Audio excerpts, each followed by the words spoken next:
گھر کا ایک ویران روم بن گیا، ایک بند کمرہ بن گیا جس میں کوئی بھی نہیں جاتا تھا. مگر یہ بات انہوں نے کسی کو بھی ڈسکلوز نہیں کی تھی کیونکہ ان کی حویلی کی ایک ورتھ تھی، خوبصورتی میں کاؤنٹ ہوتی تھی.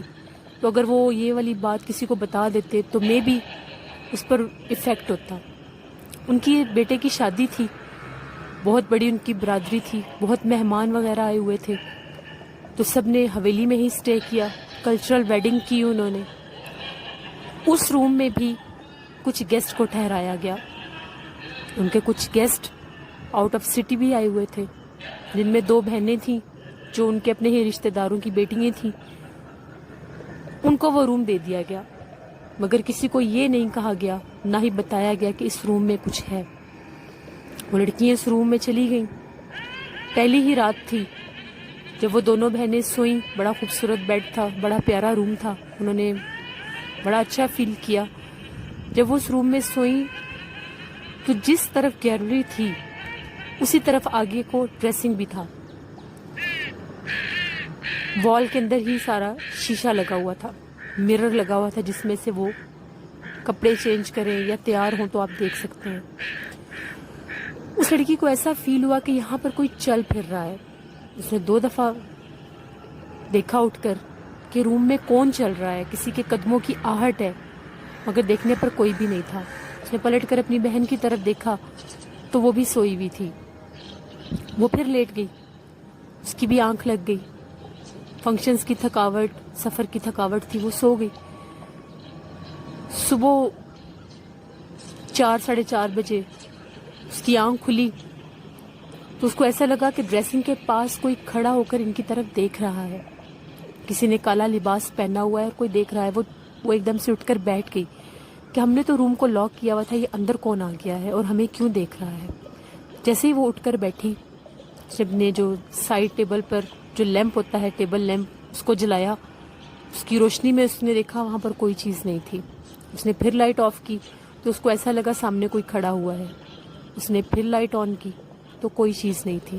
وہ تھوڑی ڈر گئی اور اپنے منہ کے اوپر بلینکٹ کر کے سو گئی. صبح وہ کچھ ڈری ڈری تھی. اس نے اپنی بہن کو بتایا کہ رات کو اس سائڈ پر مجھے ایسا لگتا تھا کوئی چلتا ہے. میری آنکھ کھلی تو میں نے واضح دیکھا ڈریسنگ کے پاس کوئی کھڑا ہے.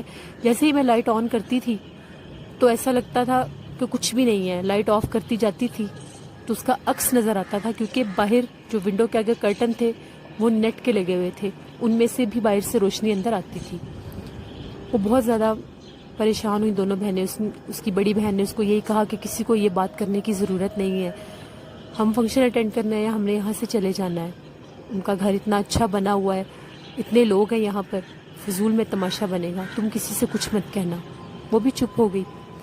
پھر اگلے دن ان لوگوں نے فنکشن اٹینڈ کیا. نوکرانی نے 1 سے 2 دفعہ ان سے پوچھا کہ آپ کو نیند ٹھیک آئی تھی، کوئی پرابلم تو نہیں ہوئی. وہ تجسس کے لہجے میں پوچھ رہی تھی کہ ہم یہاں پر صفائی نہیں کر سکتی تو ان لوگوں نے رات کیسے گزار لی. اس سے پہلے وہ کچھ بولتی، اس کی بہن نے کہا ہمیں بہت اچھی نیند آئی تھی، بڑا کمفرٹیبل روم تھا، بڑا اچھا رہا. وہ تھوڑی سی حیران ہو گئی اور چلی گئی وہاں سے. پھر آج رات ہو گئی، وہ دونوں بہنیں اپنے روم میں آئیں. ابھی وہ کپڑے وغیرہ چینج ہی کر رہی تھی، ڈریسنگ روم کے پاس ہی کھڑی تھی. اس کی جو بہن جس نے رات کو کوئی پرچھائی دیکھی تھی وہاں پر، وہ جیسے ہی کپڑے چینج کر کے مرر کے آگے کھڑی تھی، بال باندھ رہی تھی، تو اس کو ایسا لگا پیچھے کوئی کھڑا ہے. اس نے جیسے ہی پلٹ کر دیکھا پیچھے کوئی بھی نہیں تھا، مگر مرر میں اس کا عکس نظر آ رہا تھا. وہ پھر ڈر گئی. اس نے کہا اتنا تو وہم نہیں ہو سکتا. اس نے اپنی بہن کو کہا کہ ابھی بھی میں نے کسی پرچھائی کو دیکھا ہے. اس نے کہا تمہیں بس وہم ہو گیا ہے، تم نے اپنے اوپر وہم سوار کر لیا، ایسی کوئی چیز نہیں ہوتی تو مجھے بھی فیل ہوتی. تم سے پہلے میں اس روم میں اکیلی بیٹھی ہوئی تھی، مجھے کچھ فیل نہیں ہوا. وہ پھر چپ کر گئی. تھکاوٹ کی وجہ سے جس لڑکی کو پرچھائیاں نظر آئی تھی اس کو کچھ بخار ہو گیا تو وہ روم میں ہی لیٹی ہوئی تھی. اس کی بہن نے کہا مجھے نیند نہیں آ رہی، میں تو باہر جا رہی ہوں سب کے پاس، تم بھی آ جاؤ. اس نے کہا نہیں تم جاؤ، میرے سر میں درد ہے، مجھے بخار ہے، میں ادھر ہی لیٹ جاتی ہوں. اس نے ٹیبل لیمپ کو آن کیا اور لیٹ گئی بلینکٹ میں. کافی ٹھنڈ تھی. اس کی بڑی بہن باہر چلی گئی. تھوڑی دیر گزری، اس کو بخار تھا، اس کی آنکھ لگ گئی تو اس کو ایسا لگا اس کے پاس کوئی بیٹھ کے اس کے بالوں میں ہاتھ پھیر رہا ہے. وہ نیند میں تھی, اس کو سرور آ رہا تھا کہ اس کے بالوں میں کوئی ہاتھ پھیر رہا ہے. جیسے اس کے کانشیس میں یہ چیز آئی کہ میری بہن تو باہر گئی ہے, پھر یہ کون ہے. اس نے آنکھ کھولی تو ایک بہت ہی بھیانک جلے ہوئے فیس والی ایک عورت اس کے پاس بیٹھی ہوئی تھی. وہ جھٹپٹا کے اٹھی اور اس نے اس چیز کو پیچھے دھکیلا. جیسے ہی اس نے اس چیز کو پیچھے دھکیلا وہ چیز غائب ہو گئی اور وہ چیخیں مارتی ہوئی باہر آ گئی. کافی گیسٹ تھے وہاں پہ, کچھ لوگوں نے اس کی آوازیں بھی سنی. سب آئے. اس نے بتایا کہ میں نے اس روم میں کسی چیز کو دیکھا ہے, وہ میرے پاس بیٹھ کے میرے بالوں میں ہاتھ پھیر رہی تھی. سب نے دیکھا اس کو بہت سا بخار تھا.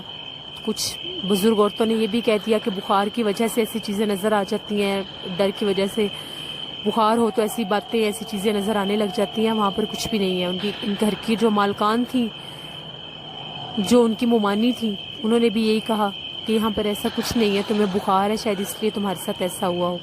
سب نے اس کو بٹھایا اپنے پاس. وہ بہت ڈری ہوئی تھی اور وہ یہی کہتی تھی میں نے اس روم میں نہیں سونا, میری طبیعت خراب ہو گئی تھی, پہلے دن سے ہی مجھے کچھ فیل ہوتا ہے وہاں پہ. اس کے بڑی بہن نے اس کو بہت اشارے کیے کہ ایسی کوئی بات مت کرو, مگر وہ کتنا ایک سہتی. وہ تو فیل کر چکی تھی, دیکھ چکی تھی اپنی آنکھوں سے. پھر بھی اس کو سمجھا بجھا کر انہوں نے کہا کہ نہیں, اپنے روم میں جا کے سو جاؤ, تم ٹھیک ہو جاؤ گی. اس کو میڈیسن بھی دی, وہ پھر جا کے سو گئی. ابھی وہ روم میں انٹر ہی ہوئی تو اس کو ایسا لگا کہ جیسے بیڈ کے نیچے, ابھی انہوں نے روم میں انٹر ہی ہوئی تھی تو انہوں نے دیکھا بیڈ کے نیچے کوئی چیز چھپی ہے, جیسے کسی کے پاؤں بیڈ کے نیچے گئے ہیں. اس نے پھر فوراً چلانا شروع کر دیا کہ دیکھو ابھی اس بیڈ کے نیچے کوئی ہے, میں نے پاؤں دیکھے ہیں, 2 کالے رنگ کے پاؤں میں نے اس بیڈ کے نیچے جاتے دیکھے ہیں. اس کی بہن نے بھی بیٹھ کر دیکھا, ان کے ساتھ ایک میڈ تھی, اس نے بھی بیٹھ کر دیکھا, لیکن نیچے کوئی چیز نہیں تھی. اس کی بہن نے کہا میں اس سائڈ پر سو جاتی ہوں, تم اس سائڈ پر سو جاؤ, تمہیں ڈر نہیں لگے گا, ہو سکتا ہے تم ڈر رہی ہو اس سائڈ کی وجہ سے.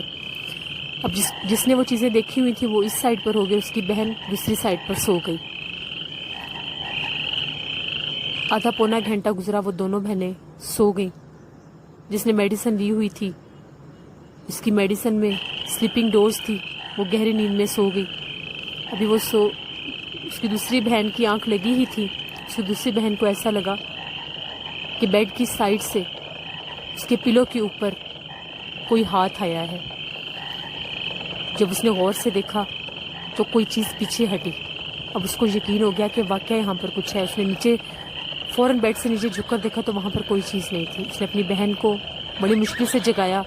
اس نے کہا کہ واقعہ یہاں پر کوئی چیز ہے, مجھے بھی ابھی کسی چیز نے ہلایا ہے, میں نے ہاتھ دیکھا ہے کسی چیز کا. بڑی مشکل سے دونوں بہنوں نے رات گزاری. دونوں جاگ گئیں, آیت الکرسی پڑھتی رہیں, لیکن واضح وہ اتنی خوفزدہ تھیں. رات کے پہر میں کوئی بھی نہیں تھا, لیکن گیلری جو پیچھے ونڈو والی جگہ تھی وہاں پر ان کو کچھ پرچھائیاں نظر آئیں, جیسے کوئی چل پھر رہا ہے. پردہ ہٹا کر دیکھنے پر وہاں پر کوئی چیز نہیں تھی. وہ بہت ڈری. صبح ہوئی, انہوں نے اپنے ممانی کو بتایا کہ واقعہ اس روم میں کوئی ہے. تو ان کے ممانی نے کہا کہ بہت زیادہ مہمان ہیں اور ہماری حویلی کو سب بہت پسند کرتے ہیں, تم لوگ کسی کے آگے کوئی بات مت کرنا, تم لوگ دوسرے روم میں شفٹ ہو جاؤ. وہ بتاتی ہیں کہ وہ روم ان کی حویلی کا ایسا روم ہے جو آج بھی بند ہے. وہ بند کمرہ, اس میں جنات ہیں, ادھر کوئی انسان نہیں رہ سکتا. یہ تو تھی ان کی زندگی کی خوفناک کہانی جو میں نے آپ کے ساتھ شیئر کی. مجھے کمنٹ کر کے بتائیں آپ کو کیسی لگی. آپ لوگ بھی اپنی خوفناک کہانی میرے ساتھ شیئر کر سکتے ہیں. ڈسکرپشن باکس میں نے اپنا ای میل آئی ڈی دیا ہوا ہے, جس پر آپ لوگ اپنی خوفناک کہانی میرے ساتھ شیئر کر سکتے ہیں. انشاءاللہ کل کسی اور خوفناک کہانی کے ساتھ آپ لوگوں سے ضرور ملاقات ہوگی. تب تک اپنا بہت خیال رکھیں, مجھے دعاؤں میں یاد رکھیں. Thank you for watching. اللہ نگہبان.